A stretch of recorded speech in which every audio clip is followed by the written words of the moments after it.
Good morning, good afternoon, or good evening, depending on where you're listening. Welcome back to AI and the Future of Work. Thanks again for making this one of the most downloaded podcasts about the future of work. If you enjoy what we do, please like, comment, and share in your favorite podcast app. And we'll keep sharing great conversations like the one we have for today. I'm your host, Dan Turchin, CEO of PeopleRain, the AI platform for IT and HR employee service. I'm also an investor in and advisor to more than 30 AI-first companies and a firm believer in the power of technology to make humans better. If you're passionate about changing the world with AI or just looking for your next adventure, let's talk. Now, we learn from AI thought leaders weekly on this show, and the added bonus is you get one AI fun fact each week. Today's fun fact: new AI-based voice assistants are being provided to the elderly to combat the effects of social isolation and help them live independently for longer. The US Surgeon General declared social isolation to be a global epidemic. It drives $6.7 billion per year in unnecessary medical expenses. Now, AI bots like Elic from Intuition Robotics, which bills itself as the sidekick for healthier, happier aging, engage users when they wake up and before they go to bed, asking how they're feeling, reminding them to take their medications, providing emotional assistance, and even playing their favorite music. This is the future of graceful aging, and it's a great way to use conversational AI to improve lives. As always, a link to the full article in today's show notes. I find it fascinating. My parents are aging, and I'm going to be looking into an Elic for them. But now on to this week's conversation. Remote first work is a reality for every organization these days. As you know, I'm fond of saying we now hire the best talent rather than the best zip code. We've talked about how the next generation is defining careers around passions rather than jobs. They stitch together projects that span companies and geographies. Leaders need to consider what's required to attract and retain talent when loyalty is really to a set of values and a work culture rather than to a comp plan, or certainly rather than to a logo on a business card. Organizations like Pivotal, which we learned about from great past guest Matt K. Parker, and also GitHub, are way ahead of the rest. Well, today we get an opportunity to learn from a remote work pioneer who has the appropriate title, Head of Remote at GitLab. GitLab went public about a year ago and has about a $7 billion market cap. It's one of the leading DevOps platforms and has grown its team to more than 2,000 global employees. Darren Murph has been with the company for 3.5 years and has been a part of its rise to prominence. Darren's leadership helped shape GitLab's remote-first work culture. Before GitLab, Darren has been an entrepreneur, a journalist, an author. Oh, and by the way, Darren holds one of the most awesome records in the Guinness Book of World Records. There's a cruel tease. Stick around. This is going to be a fun one. Without further ado, Darren, it's my pleasure to welcome you to the podcast. Let's get started by maybe having you share a little bit more about your background and how you got into this space. Thank you for having me, Dan. Thanks all for tuning in. My background is a bit interesting, as you might expect, for someone who has been pushing the remote work boulder up a mountain for the better part of 15 or 20 years. And then COVID comes along, and now that same boulder is barreling down the forest on the other side. Now we're just trying to contain it and get people to wrap their minds around what's happening.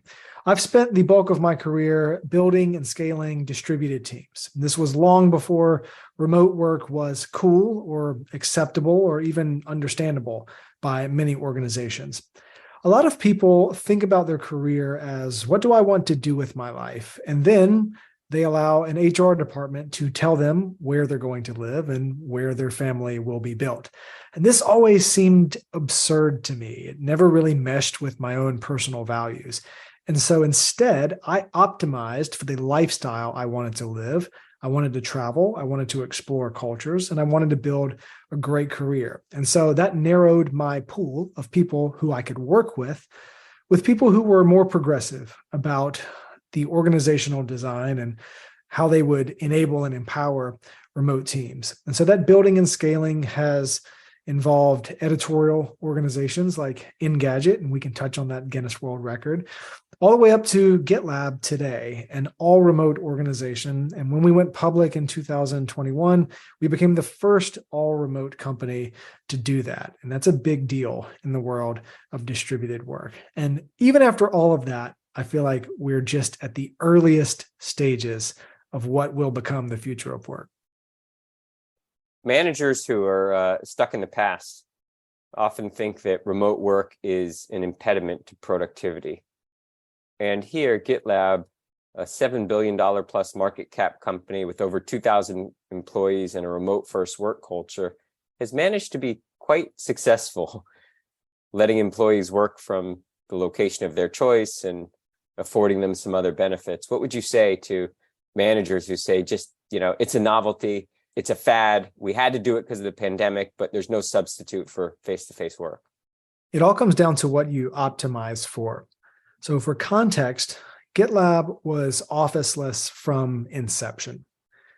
And there's a key difference in treating remote work as a perk or a policy instead of an organizational principle.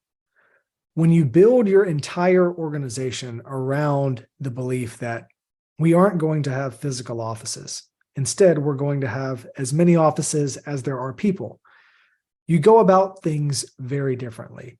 You build your culture, your values, your operating principles, your expected behaviors in a unique way that can be durable across time zones and across oceans. For organizations that were built with co-located principles in mind, being forced into the world of remote is jarring. And while many organizations made it work for a few years, you're seeing a lot of them snap back to their old ways because they're grappling with the reality that to truly embrace the future of work, where more and more people will be distributed, it requires a complete re-architecting of your operational underpinnings. That is a massive, massive undertaking.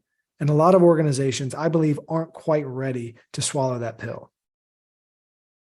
You have this title, Head of Remote, which it turns out is not just a title that you made up. It's actually becoming a popular title at organizations. Talking to a lot of people who are scratching their heads, wondering what a head of remote does all day. What do you do all day, Darren? Well, I'll frame it like this. When an organization wants to be intentional about something, they want to be great at something, you put someone in charge of it. If you want to drive great revenue, you hire a chief revenue officer. If you want to make sure that diversity is more than just something you talk about, but something you actually implement, you hire someone to lead diversity efforts in your organization. Remote work is another example of that. Pre-pandemic, there weren't enough remote organizations to justify having someone owning the operational underpinnings.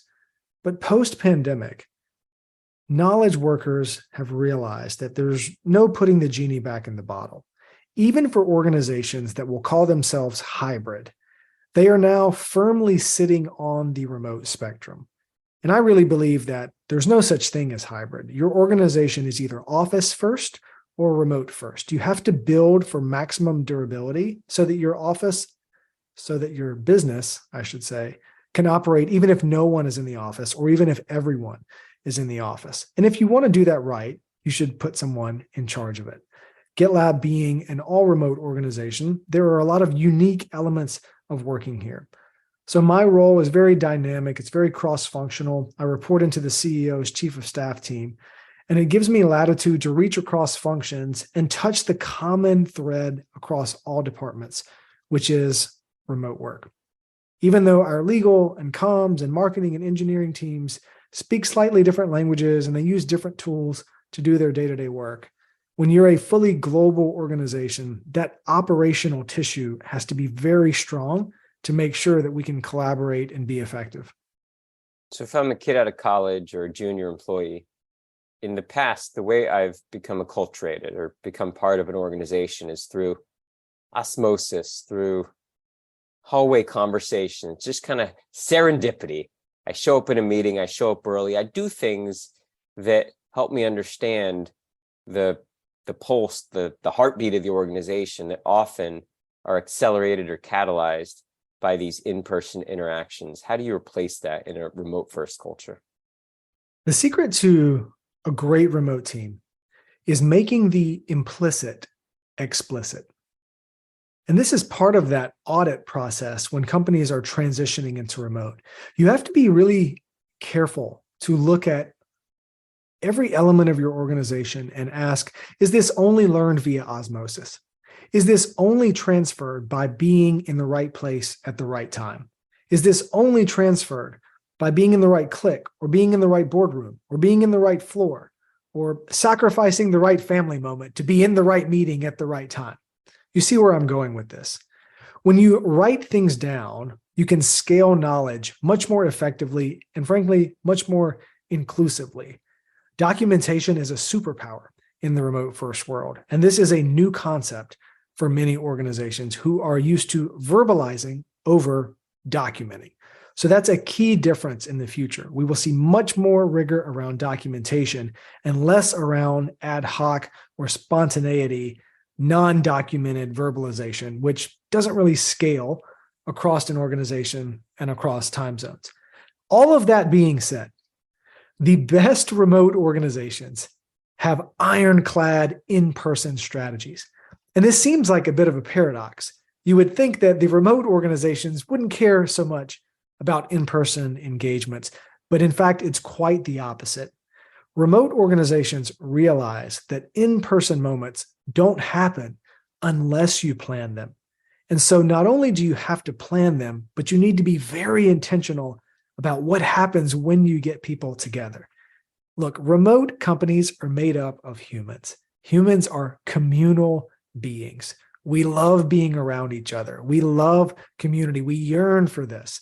But what we've realized is that you don't need to commute in and out of the same office every single day to attach to that community. But you do need some element of your organization to set up some way for people to get together, whether that's an onboarding cohort where you bring all of your new hires in a quarter together to meet in the same place, whether that's a regular stipend or budget so that your teams can get together annually or biannually, depending on size and stage of the company, whether that's an allowance so that people can go to conferences and events around topics that matter to them and bond with people that maybe they don't work with, but work in the same industry. We can get really creative in making sure that people have those same touch bases. But the point is, you have to put strategy around it because you can't just force people into an office and hope that serendipity does its thing. Describe the in-person strategy at GitLab. How often do you meet as a group? Is it regional? What do you do when you get together? How do you, like you said, blend the best of remote with being very intentional about what you need to achieve when you do have the opportunities to meet face to face?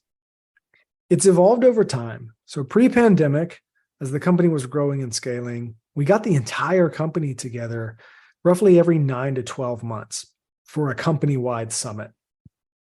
Now the pandemic stopped that.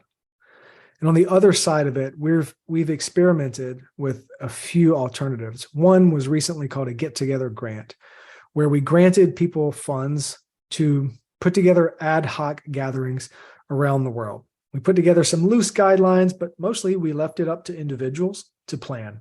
And we saw a beautiful arrangement of people who were really talented in terms of offsite planning. They really wanted to rally around this idea and bring people together. And we saw a pretty amazing cross-pollination of ideas and cultures as people gathered together. What that looks like in the future, TBD. We're still iterating on it. But I would also say, look at Doist, D-O-I-S-T. Their head of remote, Chase Warrington, is an absolute genius in terms of scheduling offsites. And he has published a lot of his work on what ratios of work versus breaking bread and building rapport should be spent when you invest in an offsite. Lots of great information. So if you're struggling with this, definitely check out Chase's work. We'll go ahead and link to that in the show notes. So we've had a lot of guests over the years talk about tools that make remote first cultures work, so to speak. Everything from digital note takers. We recently had Fathom, Rich White from Fathom on. We've had Krish Ramaneni from Fireflies on. Tools that facilitate ad hoc mentoring via Slack. There's a whole tech stack that's been built up, certainly Hopin and event management platforms for remote first events. Would love to know, in the course of your day, what does Darren's remote first tech stack look like? We keep it pretty minimal at GitLab. We leverage GitLab, the platform. We use Google Suite, we use Zoom, and we use Slack. Now, if you look at individual departments, design, for example, they'll use Adobe's Suite. But we try to keep the tool stack as minimal as possible, because what you'll find is that the more tools that you use, the easier it is for communications to get fractured and siloed. I think the key thing to point out here is that GitLab, the product, acts as our central hallway where all collaboration, project management, and workflows can flow through. And so for organizations that don't naturally make a product that they can dog food in this way, you could look to something like a Monday.com or a ClickUp or a Dropbox paper. I think there's a lot of value in having a single source of truth or a virtual central hallway where all information flows through. I would say that's the key to adding cohesiveness. That, and of course, the GitLab handbook, that's essentially our company operating manual, which is famously public and available to anyone who wants to Google it. That really helps us keep the guardrails around how work happens, where work communication happens, how informal communication happens. It's been awesome to see that evolve over time, but for a lot of companies, this is another thing that used to be implicit and now needs to be much more explicit. On your website, you've published a list of kind of your, I don't know, we'll call it the Darren Murph operating manual, how to work with Darren, which I think it's partly who you are, and what you do is a function of who you are as a human. But also that seems like a pretty effective technique for helping people who have never met their colleagues get to know how they can most effectively work with them. Talk about that as something you've intentionally done, and maybe help us get to know you a little bit better. I feel like I got to know you very well reading it, but maybe give us some of the highlights. Thank you for that. So in GitLab parlance, this is called a readme, which granted is a very technical term, but in more lay terms, it is a personal operating manual for Darren the human. Now, I'll back up and give you some context. That Guinness World Record that you mentioned, I'm the world's most prolific professional blogger. So while I was at Engadget, I published over 17,000 articles in a 4-year span. That's over 6 million words. And so the math on that is an article published every 2 hours, 24/7, 365 for 4 consecutive years. That's a lot of writing. And so I earned my writing chops before I got to GitLab. So this made the creation of this personal operating manual much more easy for me than it might be for others.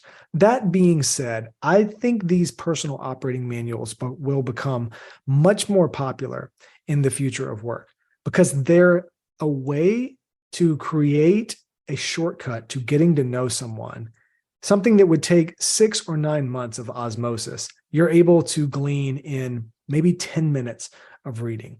Now, my model for this was Sid, the CEO of GitLab. I thought it was fascinating when I was interviewing with the company that he had a personal operating manual, including flaws, things that people had given him feedback on and had pointed out over the years.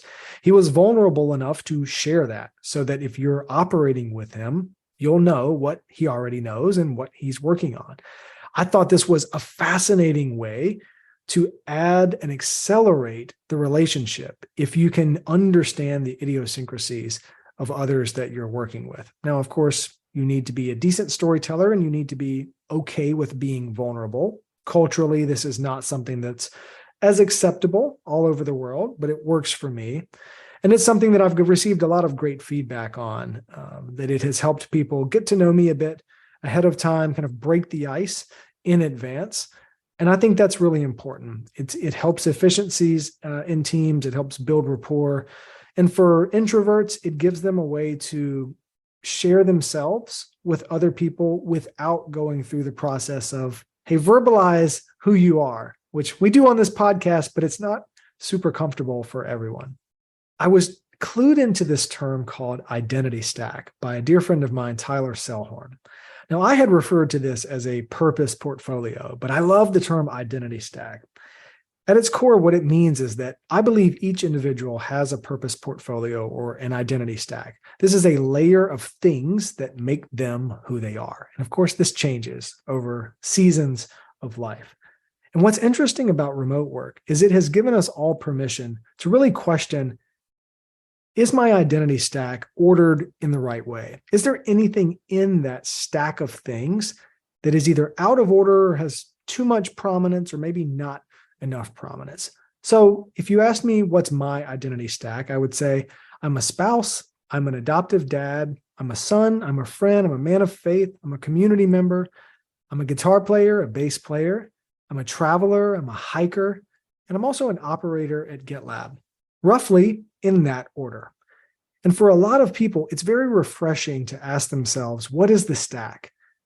And what I think the future of work really is how people live. I think when historians write chapters on this era, 20 or 50 or 100 years from now, they'll start by describing the shift in how people lived.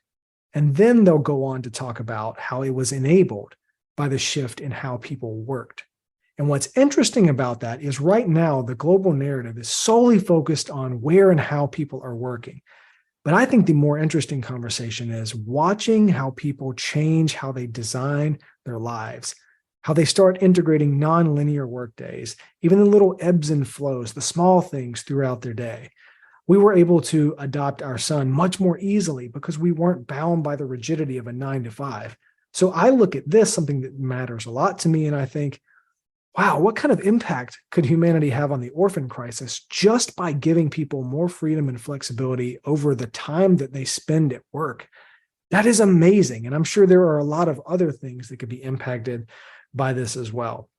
So hopefully that gives you a bit of insight into who I am and who I aspire to be and who I am still becoming and how remote work has really shaped that. So Darren, help me puzzle through this one. So of the, I think it was 8 things in your identity stack, which is fascinating, by the way, I'd say you could debate this, but only one of them really can be performed fully remote, and that's being an operator at GitLab. And a lot of times we talk about how we can actually, it's ironic, but we can use technology to humanize the work process. We can use technology to give you back some time to be the best version of yourself at work. Get all of the friction out of the way and help you build authentic bonds and help you be the other 7/8 of yourself that you are when you're not an operator at GitLab. So the question is, if you buy that kind of thesis that our whole self consists of a big percentage of stuff that doesn't happen at work and a little percentage of stuff that happens at work, if our work selves are constrained to a box on a Zoom call or a message in Slack, how do we have those authentic, genuine experiences that involve bringing our whole selves to work when we don't bring our whole selves to work? We could spend an entire podcast on this, but I'll give you one tangible example that anyone listening could implement at their organization tomorrow. So early in the pandemic, a lot of organizations rushed to put these things on calendars called Zoom happy hours. They were meant to replace the in-person happy hours, and they were meant to build culture, build rapport in a virtual world. And they stopped working pretty early on. People got tired of them, and they kind of lost their luster. But I had this idea of replacing the Zoom happy hour with something I call a community impact outing. It's the same hour spent across the organization, the same sunk cost, if you will. So instead of cramming together on a Zoom box and talking about the weather, you actually deploy people into their individual communities for that same hour. And the instructions are simple. Go do something that fulfills you. Some people will spend that hour volunteering at a local food bank. Some may go read at their children's school or at a local library. And the one thing you ask is, hey, wear company swag and take a selfie of yourself while you're doing that thing. And then come back to work whether that's in a Slack channel, a Teams channel, an all hands, and share that photo. Open up about that story. And what you'll find is that if you empower people to do this, they will find their communities within work and rally around the things that matter to them. For example, if I were to spend my time at an adoption agency or an orphanage and someone else on the team shared in that passion, we would immediately form a bond that would be very difficult to find in a co-located space. What type of atmosphere would empower us to just discover that about one another? So this is just one small, practical, tangible way that you can leverage the power of remote work to do things that would be practically impossible in an office and build more genuine and authentic bonds as colleagues. How did the organization respond to that idea? That's very novel. I've never heard of anything like that. Well, it's a very GitLab thing. We celebrate boring solutions. And so this felt like a very boring way to solve the Zoom happy hour. And look, it's well received at an organization that is all remote. People opt into this lifestyle. They self-select into this tribe because a lot of them have a shared expectation that they prioritize their life and their lifestyle and they fit work into it. One of our operating principles is family and friends first and work second. And this is a great example of that. But even when I've shared this with other organizations that are not remote first, the feedback has been universally positive. I think for two reasons. One is it's just simple to do. It's kind of a simple epiphany. And the second is, wow, it's really refreshing to think about work empowering me to do something that fulfills me with the trust that I will channel that energy back into the workplace, into doing great work. And it's a bit odd to me that this is an epiphany, but I'll take it. If more people start understanding the linkage between empowering people and that funneling back in as productivity, we'll take it. So Darren, we're back here in a decade and we're reminiscing about this conversation. And we're talking about how the present of work in a decade was the future of work a decade ago. What's one thing that's just commonplace at work in a decade that today would seem like science fiction? Asynchronous work. I think the current frontier of remote work is geographic independence. COVID showed much of the world that we could decouple the results that we drive from a physical piece of geography.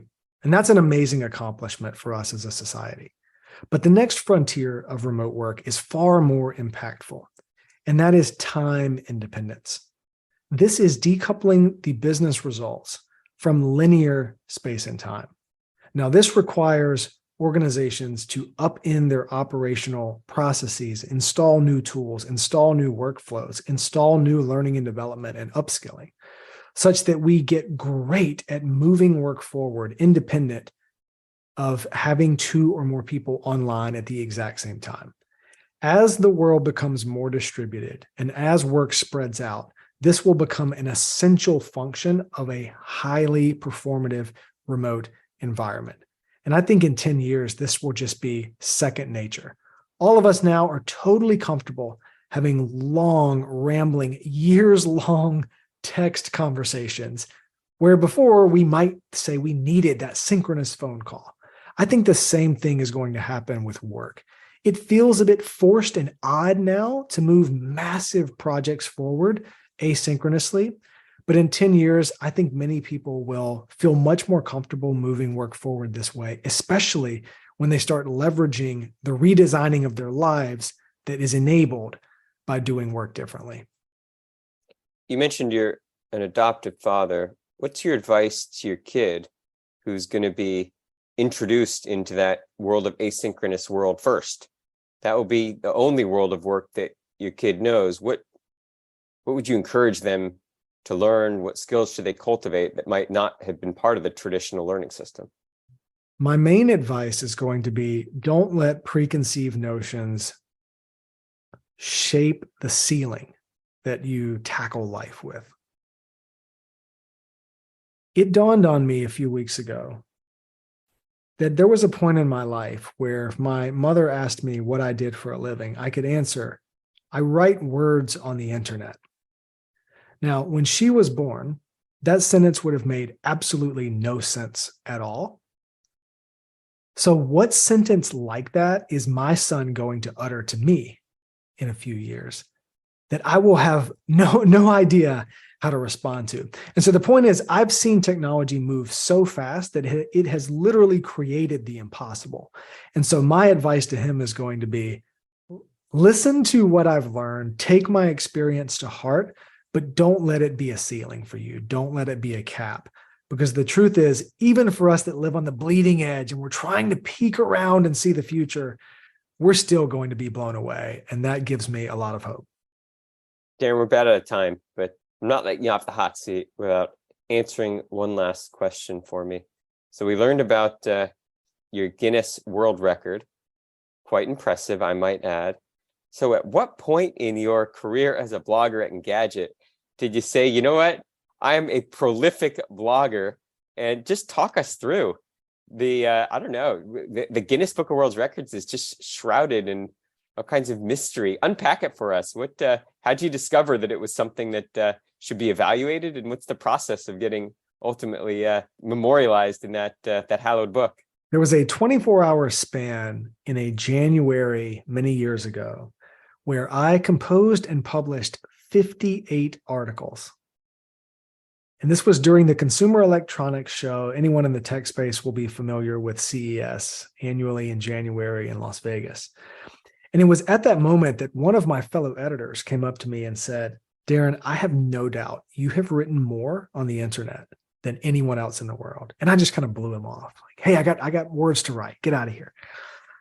But he came back and he kept pestering me. And he said, look, this is going to go one of two ways. I'm going to stand here with you and we're going to apply for this record, or I'm going to forge your name and apply for it for you. And I said, all right, we'll do this thing.